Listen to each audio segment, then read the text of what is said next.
I'm kind of getting a lot of disappointment energy from some of you. Like you got something, but it might not have been what you were hoping for it to be. So let's tap into that a little bit and see what's going on there.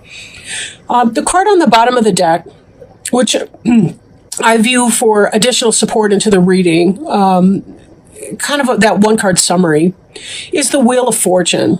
And Wheel of Fortune has to do with luck, chance, fate, karma, any of the external influences that impact our lives that we have little to no control over. Sometimes we do. I mean, I think a lot of people really yearn for the idea of a karmic justice that, if somebody does cruel and unusual things to people here on earth, that there will be some sort of divine retribution for that.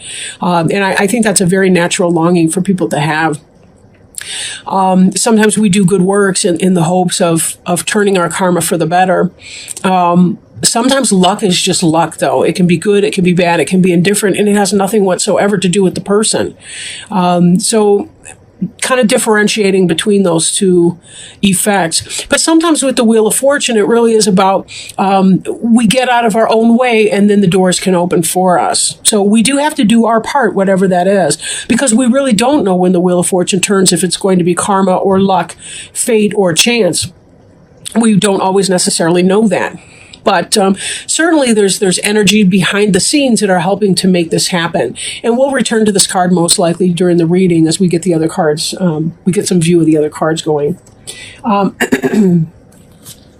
Covering you, your basic environment is the Knight of Pumpkins. Slow-moving energy, but this is kind of about going forth and seeking some place to plant your feet a little bit. Some of you have changed jobs, for example, and there may be a sense that you are still kind of looking. That's what was coming to me as I was coming out of these. As I was looking at these cards, laying them down, because you're crossing energy, like the influence that's coming into play is a sense of disappointment. I feel like you were looking around, you took an opportunity. In fact, you even had success with that opportunity with the Six of Imp cards here. But yet there's some sense of loss or disappointment. You don't notice the full so much as you do what's spilling out over here. And that could be why there's kind of a dissatisfaction and unsettled kind of an energy here. There's a lot of beginnings and fresh starts, and there has been some positivity, but there still is that I don't feel like you're ready to settle where you are right now, right? But this is slow energy. He's kind of looking around. Maybe this is you putting out job applications or, putting forward that sort of energy into that. So there is a disappointment. Even if you got what you wanted, it still could be that there's a disappointment, kind of like say you graduate high school or college, that's what you wanted to do, but there can still be that sense of loss or disappointment at the end of that, because it's kind of like, well, okay, now what? I'm mourning the loss on the one hand, I'm grateful to be done, and yet I'm a little scared about my new steps. So that's kind of the energy that's embodied in here. It doesn't have to be about a college student, of course, it could be a job or career change.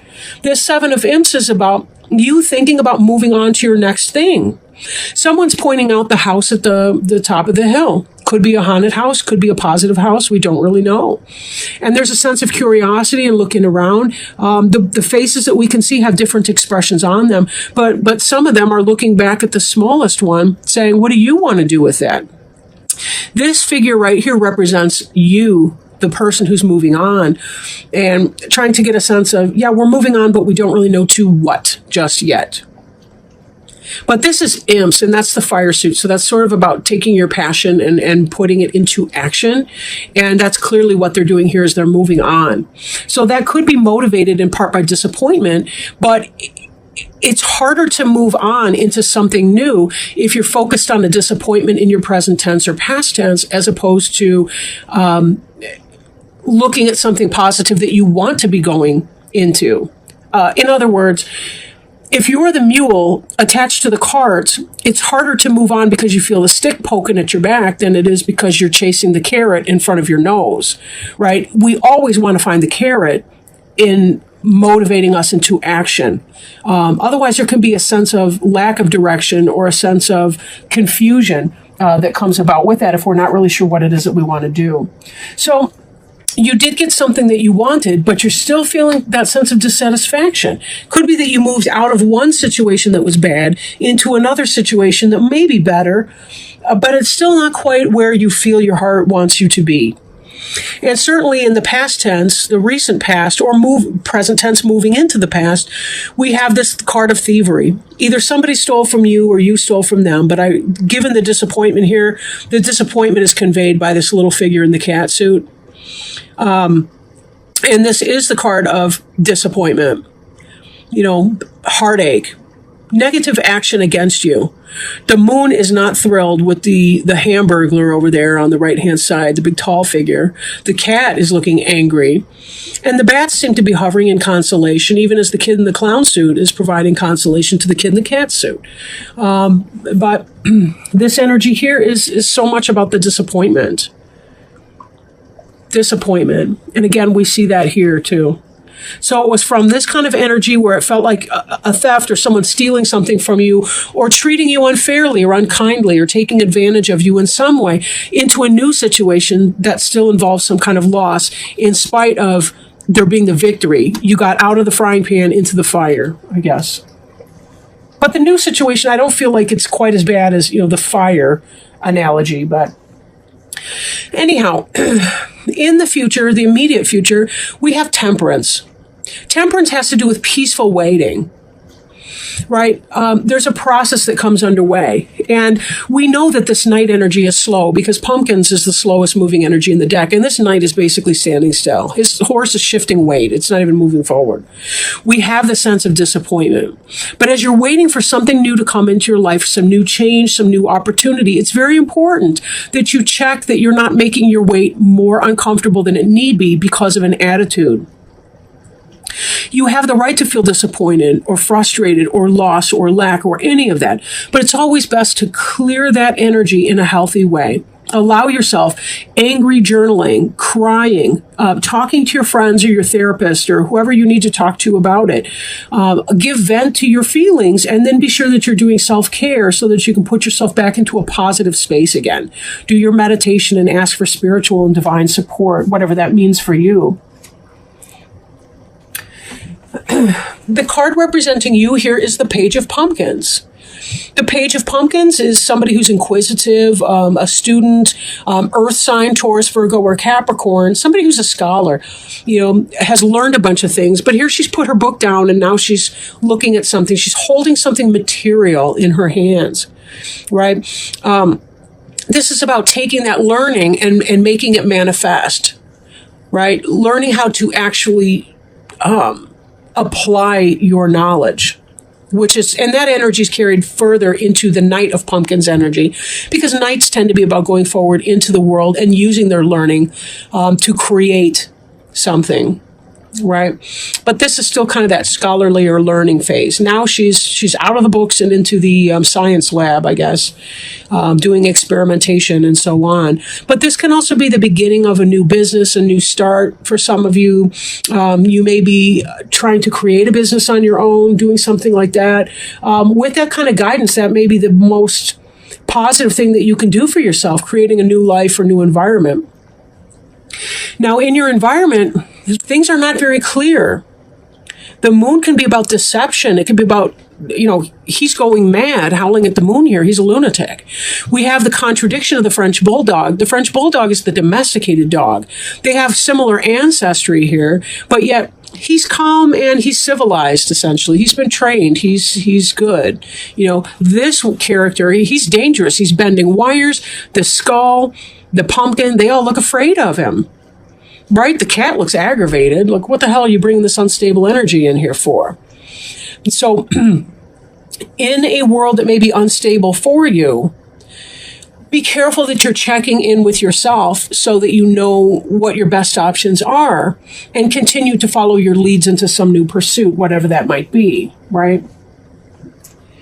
The Hopes and Fears card, this is about getting away, making some big escape. But this card here has to do with theft, stealing, getting away with something. So be very, very careful that you're not engaged in some kind of thievery or that type of situation.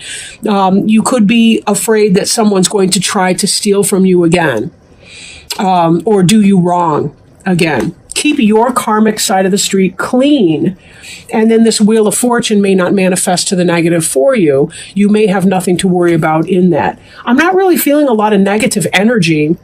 I'm just feeling maybe a general sense of disappointment here because your step that you've taken right now isn't exactly what you want to do. And, you know, right below the Wheel of Fortune card, we've got this Nine of Imps.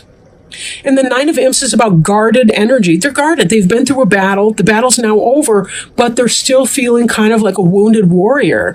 They're used to getting screwed with, and you half expect it again. But be careful, because sometimes we manifest things through our fears, and we don't even realize that we're doing it.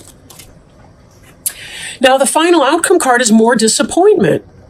Right? This the trick-or-treater here lost the bag of candy, but this other trick-or-treater hasn't noticed and is pulling this kid forward beyond. So there may be kind of that sense, you know, that somebody else is making you lose your candy, which again is a repetition of this and could explain why you're afraid here. You've got some unstable characters possibly around you in this Moon card.